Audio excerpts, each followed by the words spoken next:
시작하기 전에 인사드리겠습니다. 안녕하세요. 네, 한주영 형제입니다. 제가 이번 주에 말씀을 어떤 주제로 할지 생각을 하면서 고민을 하다가 이번 주에 좀 교회 내부적으로도 이런저런 행사가 많아서 참석하신 분들이 거의 다 청년 분들이더라고요. 물론 이제 어른 형제분들도 이제 계시지만, 그래서 이제 청년들이랑 같이 얘기해 볼 만한 내용들이 뭐가 있을까 고민을 하다가 지난주에 청년의 그룹 교제 때 이제 얘기를 나눴던 내용들이 좀 생각이 나서 그 내용을 좀 주제로 잡아봤습니다.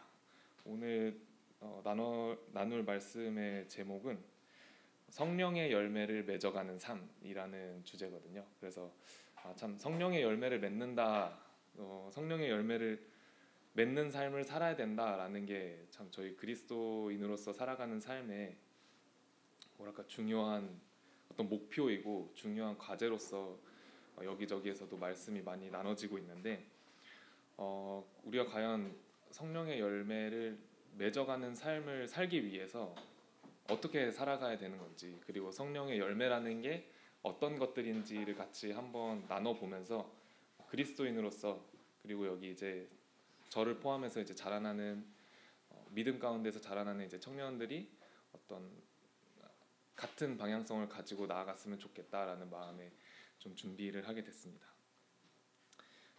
시작하기 전에 그 말씀 본문을 읽고 시작을 하면 좋을 것 같아요. 저희 갈라디아서 5장 말씀이거든요. 다들 많이 읽어보신 말씀이라 한번 쭉 읽고 시작하도록 하겠습니다. 갈라디아서 5장 16절부터 26절 말씀입니다. 갈라디아서 5장 16절부터 26절 말씀입니다. 제가 읽도록 하겠습니다. 내가 이르노니 너희는 성령을 따라 행하라. 그리하면 육체의 욕심을 이루지 아니하리라. 육체의 소욕은 성령을 거스르고 성령은 육체를 거스르나니 이 둘이 서로 대적하므로 너희가 원하는 것을 하지 못하게 하려 함이니라. 너희가 만일 성령의 인도하시는 바가 되면 율법 아래에 있지 아니하리라. 육체의 일은 분명하니 곧 음행과 더러운 것과 호색과 우상숭배와 주술과 원수 맺는 것과 분쟁과 시기와 분냄과 당짓는 것과 분열함과 이단과 투기와 술취함과 방탕함과 또 그와 같은 것들이라. 전에 너희에게 경계한 것 같이 경계하노니 이런 일을 하는 자들은 하나님의 나라를 유업으로 받지 못할 것이요 오직 성령의 열매는 사랑과 희락과 화평과 오래 참음과 자비와 양선과 충성과 온유와 절제니 이 같은 것을 금지할 법이 없느니라. 그리스도 예수의 사람들은 육체와 함께 그 정욕과 탐심을 십자가에 못 박았느니라. 만일 우리가 성령으로 살면 또한 성령으로 행할지니 헛된 영광을 구하여 서로 노엽게 하거나 서로 투기하지 말지니라. 여기까지가 이제 본문 말씀이고, 성령의 육체의 일과 성령의 열매라는 소제목을 가지고 이제 분류가 되어 있는 이제 말씀 중에 하나입니다. 저희가 보통 이제 지난주 청년회 때에도 비슷한 반응이었는데, 자, 여러분들 성령의 열매를 맺으며 살아가고 있습니까? 라고 한다면 다들 어떤 반응이시죠? 다들 여기 계신 분들 성령의 열매를 맺으면서 살아가고 있습니까? 라고 한다면은 일단 저 같은 경우에는 저절로 두 손이 앞으로 모아지면서 고개를 이제 푹 숙이면서 아니요 라고 대답을 할 것 같아요. 여러분들도 고개 숙이시는 분들이 없어서 저만 그런 것 같습니다.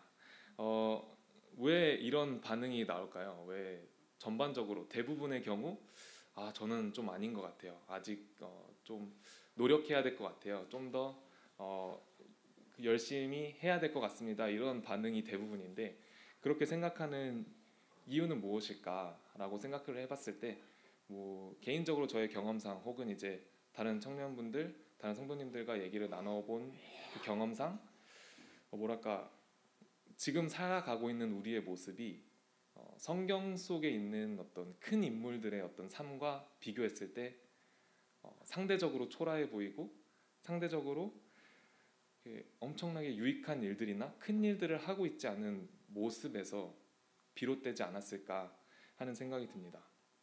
예수 그리스도의 삶과 우리의 삶, 뭐 사도 바울의 삶과 우리의 삶, 뭐 선지자들의 삶과 우리의 삶, 그 이스라엘 왕들 다윗 왕의 삶과 우리의 삶, 이런 것들을 비교해 봤을 때 사실 그만한 믿음, 그만한 어떤 삶을 살아내지 못하고 있다라고 느끼는 게 정상이거든요. 그렇기 때문에 저희가 난 아직 성령의 열매를 맺는 삶을 살기가 힘들어라고 생각하는 것이 대부분일 거라 생각이 듭니다. 그럼 성령의 열매는 무엇인지 저희가 방금 본문에서 확인을 했었거든요. 22절에 나오는 것처럼 사랑과 희락, 화평과 오래 참음, 자비와 양선, 충성과 온유, 그리고 절제, 이런 것들이라고 합니다. 우리가 이러한 것들을 삶 가운데서 나타내고 있는지를 고민해 보면서 생각을 해봐야 될 것 같습니다. 성령이 하는 일이 무엇인지를 먼저 알아보면 좋을 것 같은데요. 성령이 무엇이며 그 성령님이 우리들의 삶 가운데에서 직접적으로 어떠한 작용을 하는지를 생각해 보면 좋을 것 같습니다. 가장 먼저 성령은 뭐 다들 아시는 내용이겠지만 삼위일체 되신 하나님의 모습 중 하나인 것이며, 성령님은 예수 그리스도의 십자가 사역을 통해서 그를 믿음으로 예수 그리스도와 함께 죽고 함께 살아난 자들 가운데 거하는 하나님의 영인 거죠. 예수 그리스도께서 보혜사 성령을 너에게 보내주시겠다라고 이야기하신 것처럼 그렇습니다. 요한복음에도 그러한 성령님이 저희 안에 거주하면서 하는 일에 대해서 예수님께서 이야기하시는데요. 요한복음 14장 26절에는 보혜사 곧 아버지께서 내 이름으로 보내실 성령, 그가 너희에게 모든 것을 가르치시고 내가 너희에게 말한 모든 것을 생각나게 하시리라 라고 이야기하면서 성령은 하나님께로부터 온 것이고, 그리고 하나님의 뜻대로, 그리고 하나님의 마음에 따라 살 수 있도록 우리를 가르치시고 우리를 인도하시는 역할을 하는 것이죠.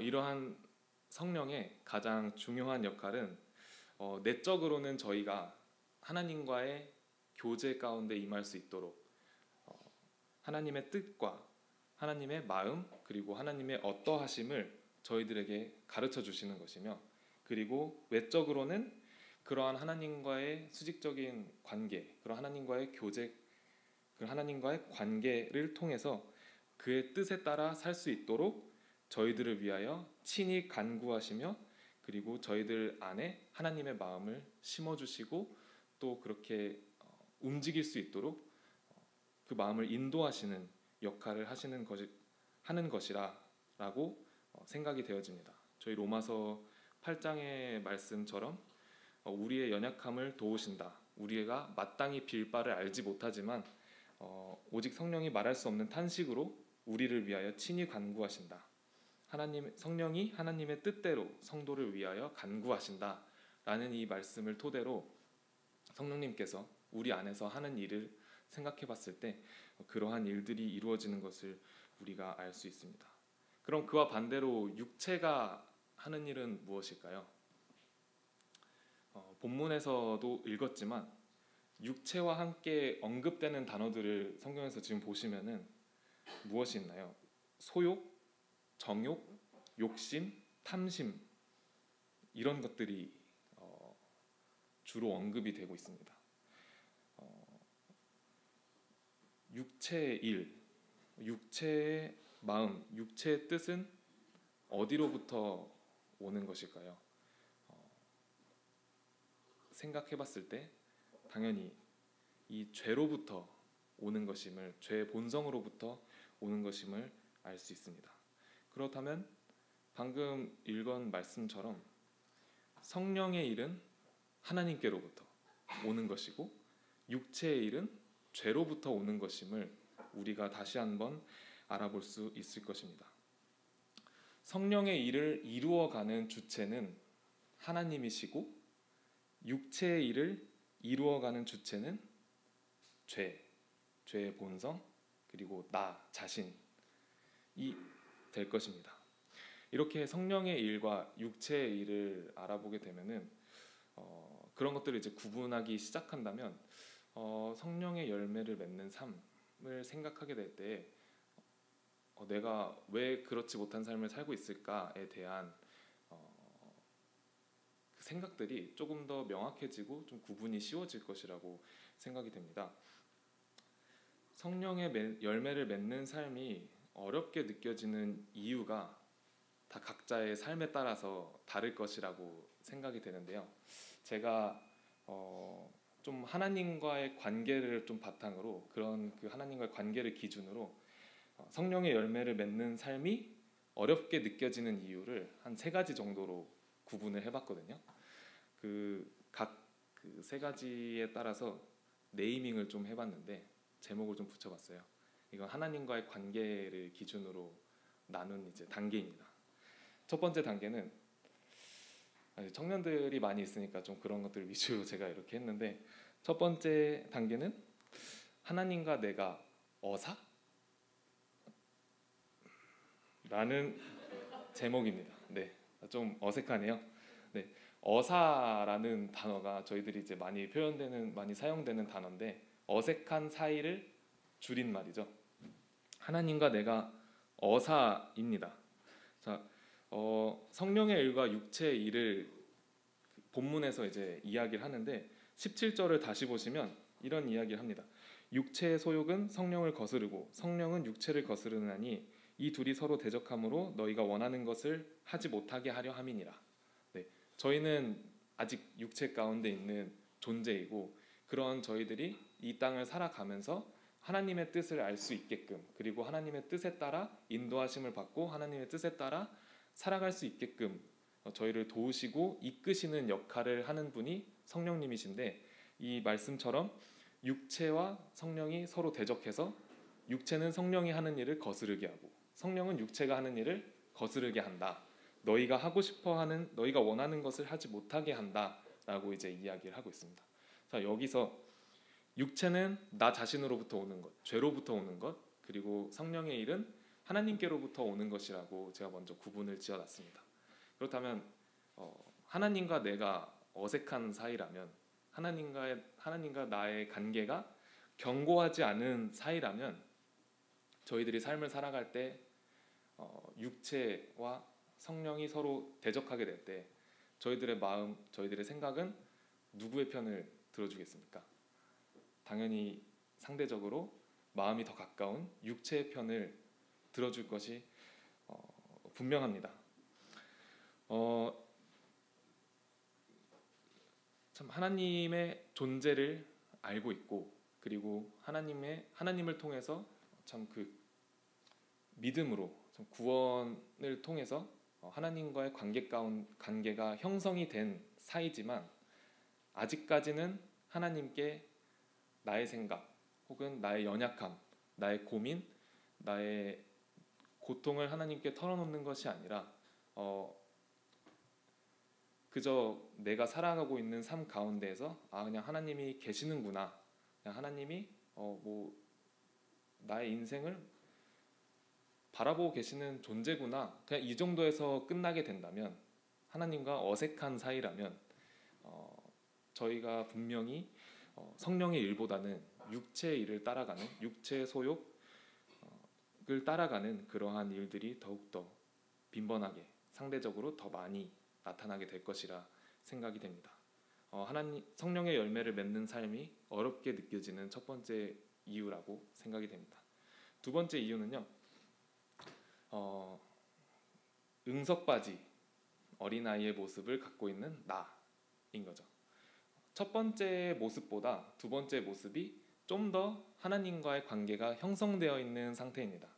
예를 들어서 내가 힘든 일이 있으면은 털어놓는 친구들이 다 각자 있을 거라고 생각이 됩니다. 내가 힘들 때, 내가 지칠 때, 나 진짜 힘들어, 나 지금 이것 때문에 힘든데 얘기 좀 들어봐봐 하는 그런 친구들이 분명히 있을 거라고 생각이 됩니다.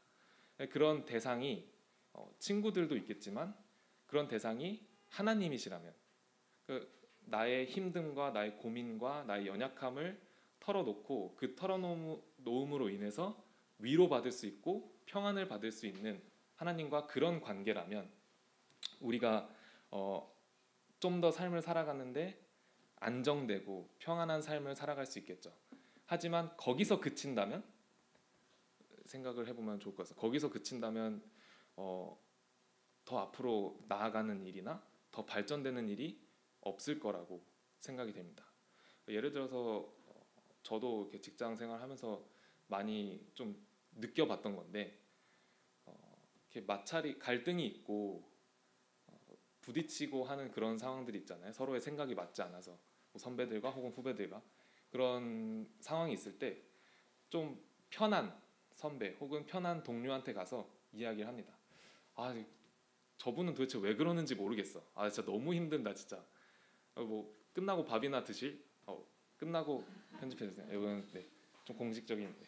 끝나고 진짜 너무 힘들어. 근데 끝나고 밥이나 먹으러 갈래? 우리 밥 먹으면서 좀 회포를 풀자. 이런 그 경험들을 많이 해보실 겁니다. 근데 그런 그런 시간을 갖고 나면은 마음은 편해져요. 근데 발전이 없습니다. 그냥 이 힘든 마음 이것들을 떨쳐낸 것뿐이지 다시 똑같은 상황이 오면은 또 이제 화가 나고 또 계속 반복이 되는 거죠. 응성만 부리는 겁니다. 더 이상 앞으로 나아가기보다는 힘드니까 내 얘기 좀 들어줘. 하나님께도 분명히 이러한 저희가 관계 가운데 있다면 분명히 이러한 이야기를 할 수 있죠. 주님 정말 너무 힘듭니다. 지금 살아가고 있는데 너무 힘들어요. 이러한 마음들이 말씀을 통해서 어떤 성도와의 교제를 통해서 위로를 받고 기쁨을 느끼고 평안함을 느낍니다. 근데 여기서 멈추게 된다면 똑같은 상황이 또 오게 됐을 때 또 계속 반복이 되는 그러한 삶을 살게 되겠죠. 근데 성령의 일은 그 사람들과 사랑을 나누고 그 사람들과 화평한 관계 가운데 있어야 되고 온유한 마음을 품고 절제해야 되고 자비를 베풀어야 된다라고 하는데 응석바지인 어린 아이의 모습으로서는 참으로 어려운 그리고 참으로 힘든 일일 것이라 생각이 됩니다. 이게 두 번째 단계고요. 세 번째 단계는 열정만 앞서는 철없는 어린아이, 철없는 아이라고 이렇게 이름을 지어봤는데 하나님과의 관계가 두 번째 단계보다 좀 더 견고해졌습니다. 견고해졌는데 열정만 앞서고 철이 없는 모습을 보이게 되죠. 이렇게 제가 말씀을 드리면은 좀 공감이 잘 가지 않을 것 같은데요. 이런 모습을 제가 어디서 영감을 받았냐면 최근에 제주도를 배경으로 방영되고 있었던 드라마가 있죠. 다들 알고 계신지 모르겠는데 저는 제가 직접 끝까지 다 본 건 아니고 자매가 옆에서 조금 보고 있길래 그 옆에서 같이 보다가 정말 폭삭 속아버렸거든요. 네, 거기 내용을 보시다 보면은 주인공 부부의 둘째 아들이 나오는데 그 둘째 아들이 이제 어렸을 때 좀 성공하고 싶다, 돈 많이 벌고 싶다라는 이제 철없는 어떤 생각과 이유로 실수를 저질러 버리죠. 그래서 이제 그 구치소 같은데 이제 수감이 되는데 그 둘째 아들을 빼내오기 위해서 주인공 부부의 그러니까 아빠가 정신적으로 그리고 경제적으로 물질적으로 큰 희생을 치르게 됩니다. 그 아빠가 자신의 인생을 바쳤던 것들을 다 포기하고 그 아들을 구치소에서 꺼내오죠. 근데 그 구치소에서 나온 아들은 아빠가 정말 물심양면으로 큰 희생을 치러서 나를 구치소에서 꺼내줬다는 그러한 생각이 고맙기도 하고 너무 미안하기도 하고 그러한 감사한 마음에 무엇이라도 보답을 해야겠다라는 마음을 먹고 그때부터 무언가 일을 막 하게 됩니다. 근데 이제 그런 일을 하다가 본인이 감당할 수 없는 일까지 큰 리스크를 감수하게 되는 일까지 손을 또 대게 되죠. 그런 그 아들을 또 구하기 위해서 아빠가 다시 그 아들을 찾아가고 그 아들을 그런 위험에서 꺼내오고 다시 그 아들을 보호하는 장면을 보게 됩니다. 그 장면을 보면서 참 그런 생각을 했어요. 아, 참 마음이 착하고 순수한데 조금 철이 없다. 아버지가 그렇게 큰 희생을 치러서 그 구치소에서 아들을 빼내왔다면 그 아버지가 아들한테 바라는 것은 그렇게 어떤 뭔가 돈으로 보답하고 성공해서 보답하고 이런 것들이 아닐 텐데 그 아들은 왜 그런 내가 이런 아빠에게 보답하기 위해서 성공해야지, 더 큰 일을 해야지, 더 돈을 더 많이 벌어야 되지, 돈을 벌어야겠다, 왜 이런 식으로 생각을 했을까라는 좀 생각이 들더라고요. 열정만 앞서는 철없는 아이는 눈에 보이지 않는 본질보다 눈앞에 보이는 부가적인 것들을 쫓아가는 모습을 보이게 됩니다. 어쩌면 우리가 살아가는 신앙생활도 우리가 맺고자 하는 성령의 열매도 그러한 비슷한 시선으로 바라보고 있을지도 모른다라는 생각이 들더라고요. 왜 우리는 성령의 열매를 맺지 못하는 삶을 살고 있다라고 생각할까요? 왜 우리는 성령의 열매를 맺어야 되는데 내가 좀 힘들다, 왜 잘 안 되지? 라고 생각을 하게 될까요? 대부분의 경우가 우리의 시선이 눈에 보여지는 결과나 행위에 초점이 맞춰져 있었기 때문에 그러한 생각을 하지 않았을까라고 생각이 됩니다. 하나님의 마음과 하나님의 뜻을 따라 결실을 맺는 열매는 사실 어떠한 사건, 어떠한 행동의 결과가 아닌 것을 우리가 말씀 본문에서 보게 되죠. 철없는 아들을 위해서 큰 희생을 치른 아버지와 그런 아버지의 마음에 무엇이라도 보답하고 싶어서 큰 위험을 감수하는 아들, 이러한 상황 가운데서 아버지가 아들에게 진정으로 바라는 것은 무엇일까요? 그리고 하나님께서 이런 그 관계와 비슷하게 하나님께서 우리에게 진정으로 바라시는 것은 무엇일까요? 한번 생각해 보면 좋을 것 같습니다. 말씀드렸다시피 성령의 인도하심을 따라 맺는 그 결실, 그 열매는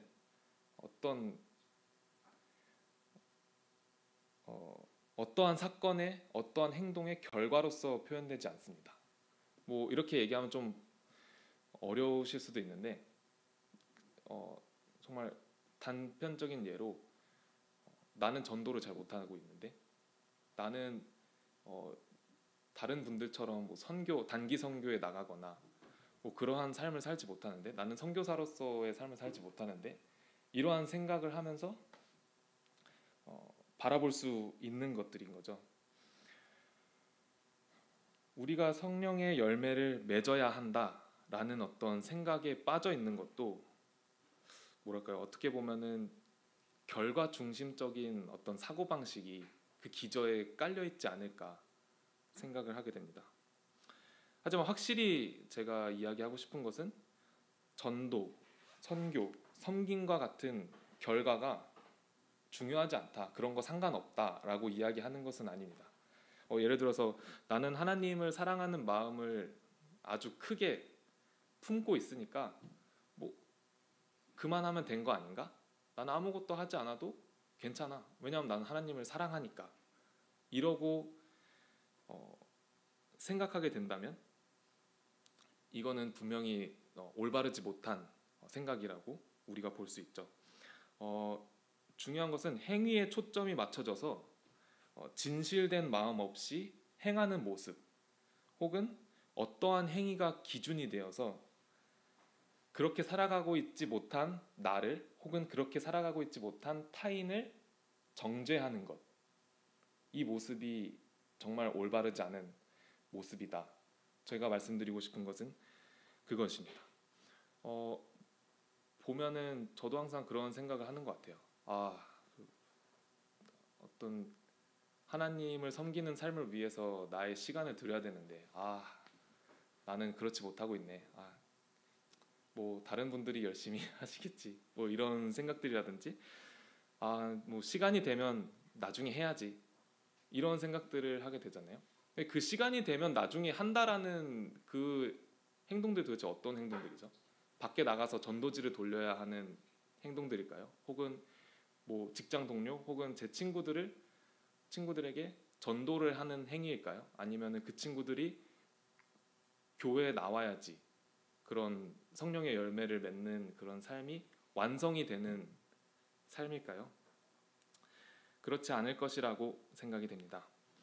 성령의 하는 일의 가장 큰 핵심은 아까도 말씀드렸듯이 그 일의 주체자, 그 일을 주도하시는 분은 하나님이시다라는 것입니다.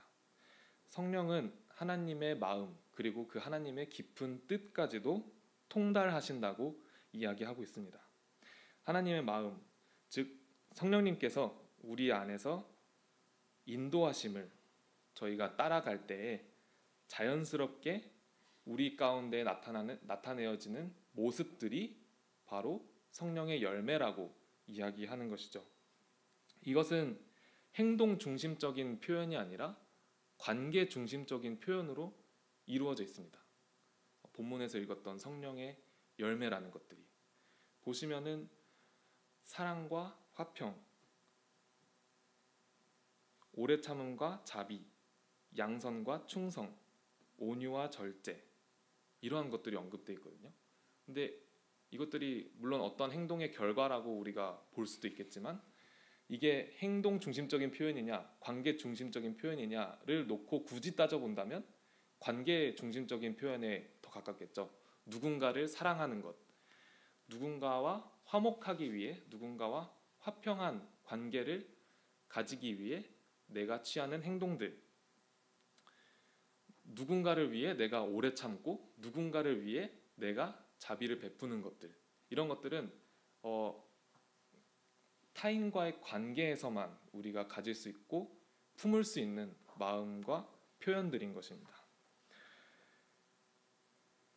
이렇게 성령의 열매는 성경에 기록될 때 뭐 전도다, 선교, 성령의 열매는 전도요, 선교, 섬김이다, 헌금이다 이런 식으로 표현이 되어 있는 게 아니라 사랑과 화평, 오래 참음, 자비 이렇게 표현되어 있는, 이렇게 기록되어 있는 이유를 곰곰이 생각을 해봤는데요. 저희가 자꾸 초점을 맞추게 되는 이 행동들은 성령의 열매라고 기록되어 있는 이 관계 중심적인 표현들, 사랑, 화평, 오래 참음, 자비 이러한 마음 가운데에서 비롯되어서 나타나는 행동들이라고 생각이 됩니다.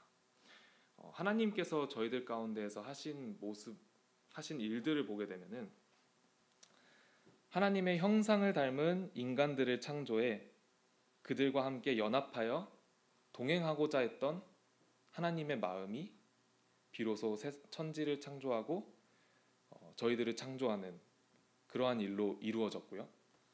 그리고 스스로 죄에 빠져서 멸망의 길로 걸어가는 영혼들을 긍휼히 여기시는 하나님의 마음이 독생자이신 예수 그리스도를 이 땅에 보내는 그러한 일로서 결실을 맺게 됐고요. 그리고 연약한 영혼을 자비와 온유하심, 오래 참음으로 기다리시는 마음들이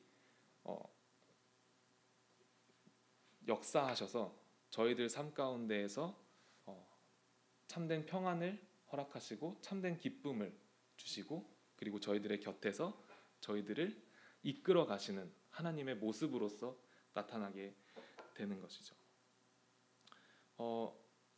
이러한 마음들로 시작해 하나님의 역사하심이 이루어졌다라는 것을 우리가 생각해 봐야 되고 우리가 중요하게 여겨야 할 포인트라고 생각이 되게 됩니다. 저희는 사실 약속을 받은 자죠. 하나님의 자녀로서 다시 태어날 것을 약속을 받은 자입니다. 저희가 지금 하나님의 자녀로서 새롭게 태어난 존재가 아니잖아요. 아직 육에 속해 있는 존재지만 하나님께서는 그를 믿고 따르는 자들에게 너희가 예수 그리스도와 함께 죽고 함께 살아날 것이다.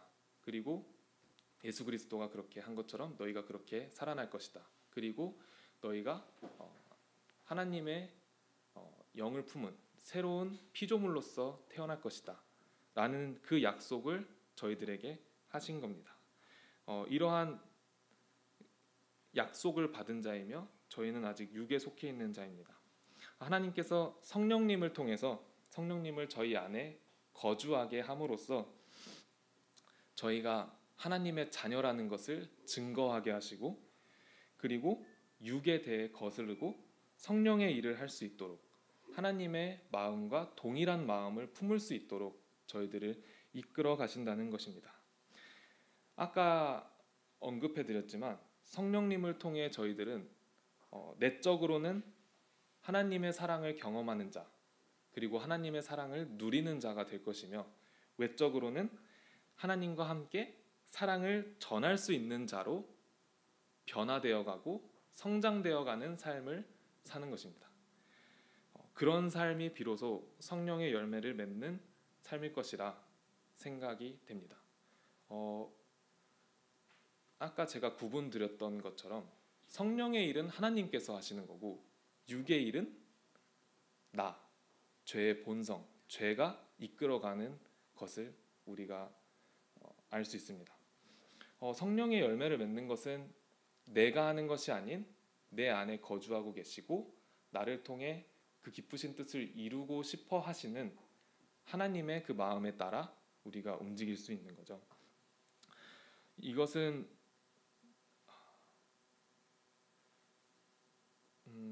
뭐랄까요?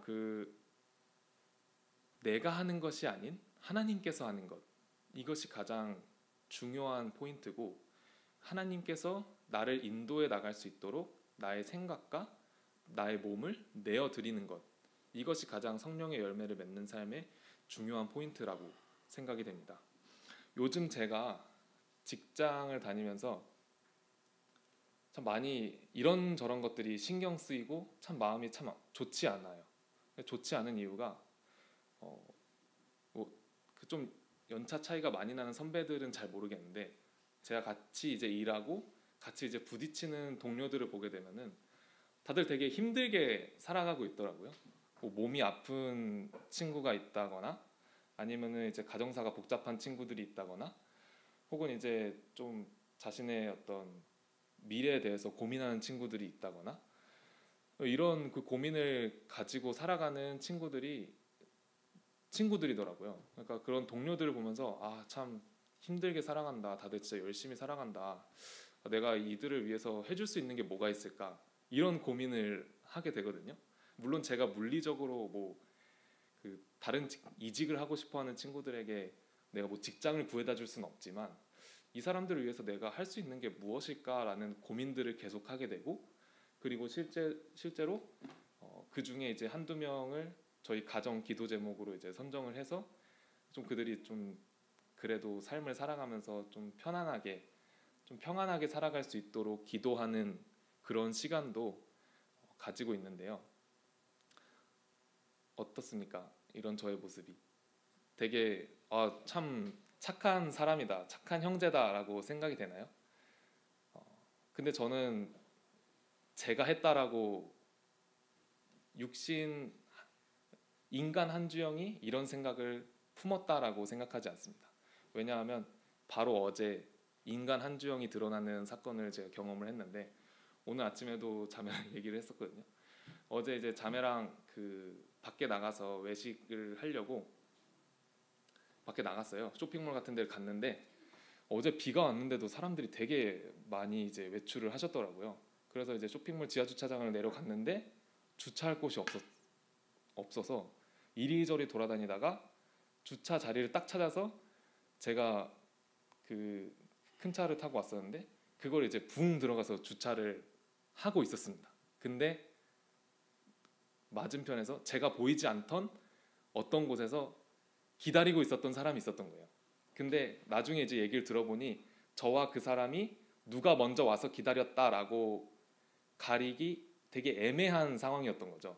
저도 그렇고 그 사람도 계속 기다리고 있었는데 서로 코너가 이렇게 있었어서 서로 그 다른 사람이 기다리고 있었는지를 모르고 있었던 상황이었어요.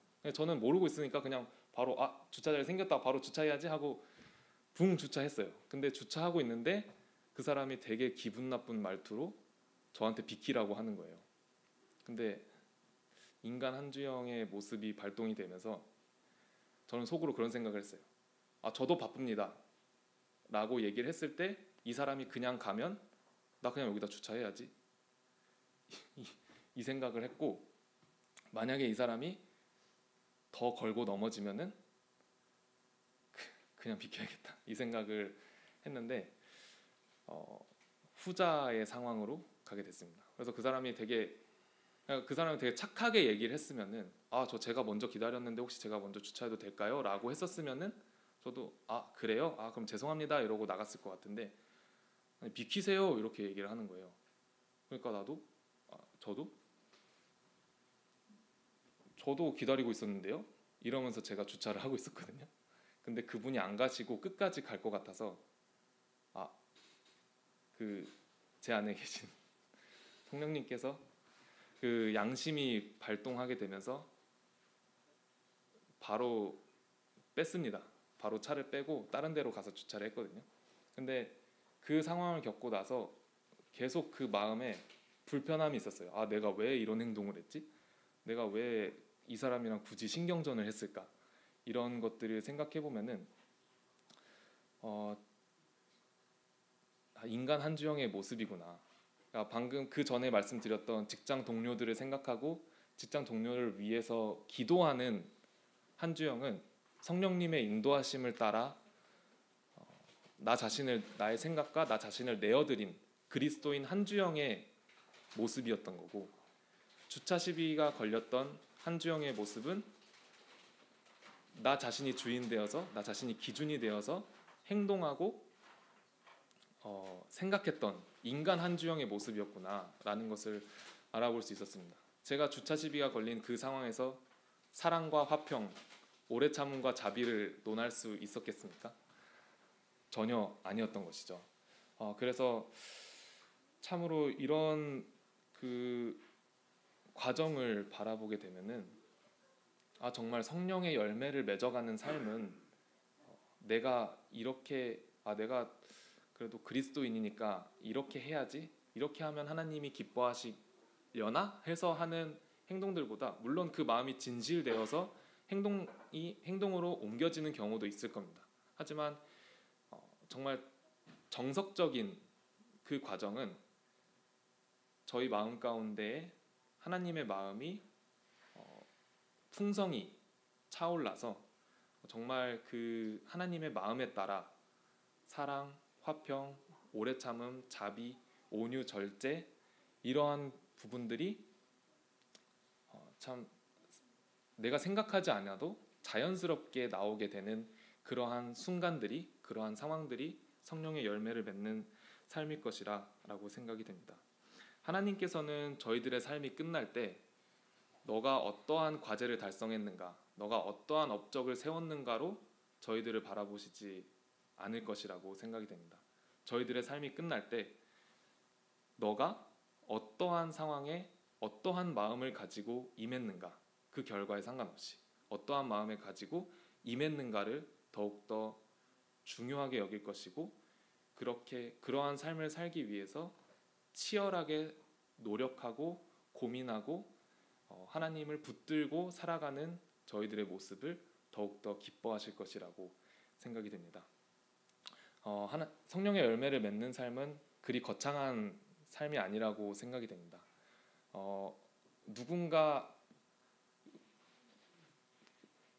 누군가와의 관계 가운데에서, 그리고 저희가 살아가는 매 순간순간 그 상황 가운데에서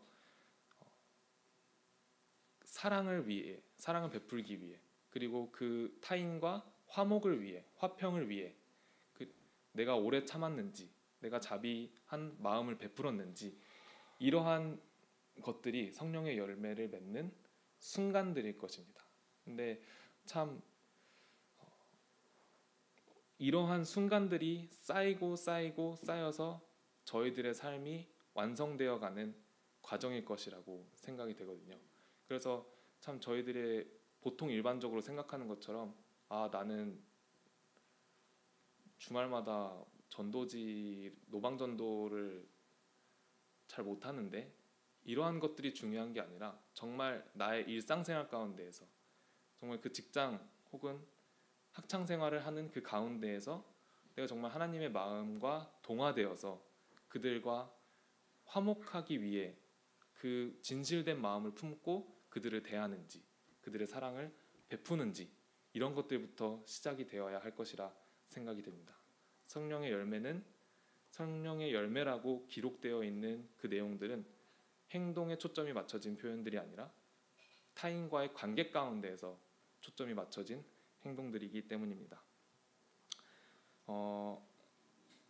자매랑 이런 얘기를 나누면서 그런 얘기도 했어요.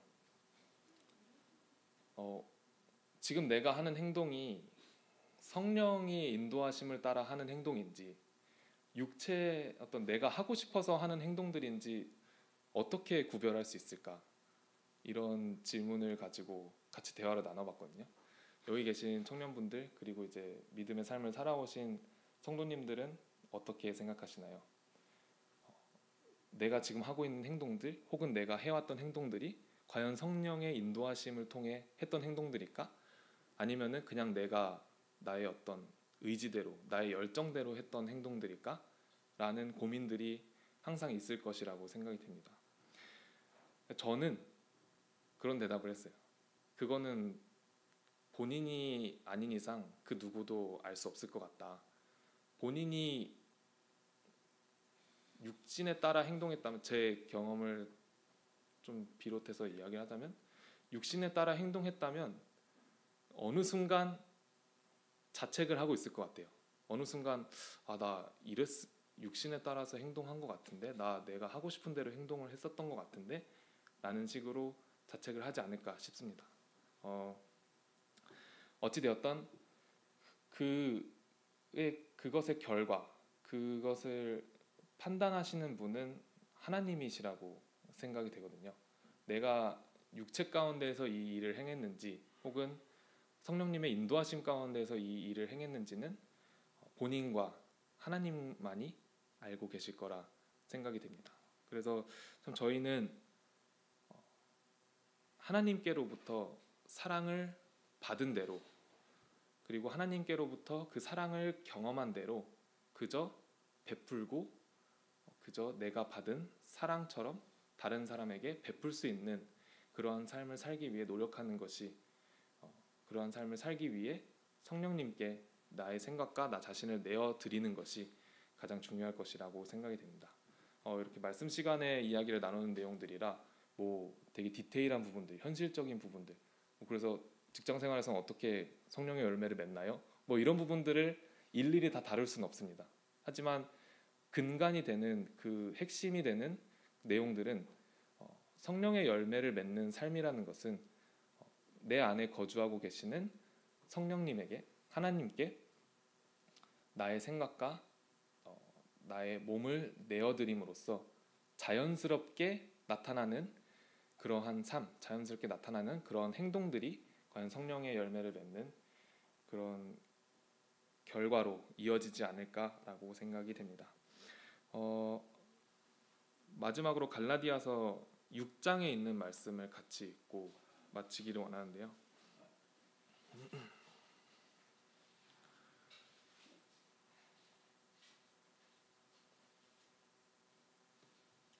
갈라디아서 6장 8절부터 10절에 있는 내용들입니다.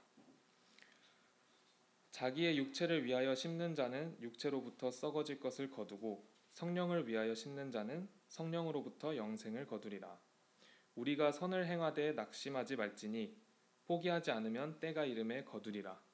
그러므로 우리는 기회 있는 대로 모든 이에게 착한 일을 하되 더욱 믿음의 가정들에게 할지니라. 네, 우리가 선을 행하되 낙심하지 않고 포기하지 않는다면 때가 이름에 거둔다고 하십니다. 하나님께서 우리가 선을 행하는 그 마음, 그것을 분명히 보고 계시고 그것을 기쁘게 받으실 것을 저희가 생각해 볼 수 있죠. 지금 당장 모든 분들에게 성령의 열매를 맺는 삶을 살아봅시다라고 할 수는 없을 거라고 생각이 됩니다. 여기 계신 모든 분들이 각자 처한 상황이 다르고, 그리고 각자 참 겪고 있는 그 고통과 고난 혹은 시련이라고 하는 것들이 각자 다를 것이라고 생각이 됩니다. 근데 그 가운데에서 그 상황을 대면하는 우리의 마음, 그 상황에 그 순간을 대처하는 우리의 마음들이 과연 어디서부터 나오는 것일까라는 것을 우리가 계속 끊임없이 고민해보고 되돌아보고, 그리고 하나님의 마음에 따라 행동하는 것은 무엇일지를 끊임없이 상고하고 고민하고 묵상해 본다면 저희들의 살아가는 순간순간들이 성령의 열매를 맺는 삶으로서 이어지지 않을까라는 생각을 하게 됩니다. 그래서 참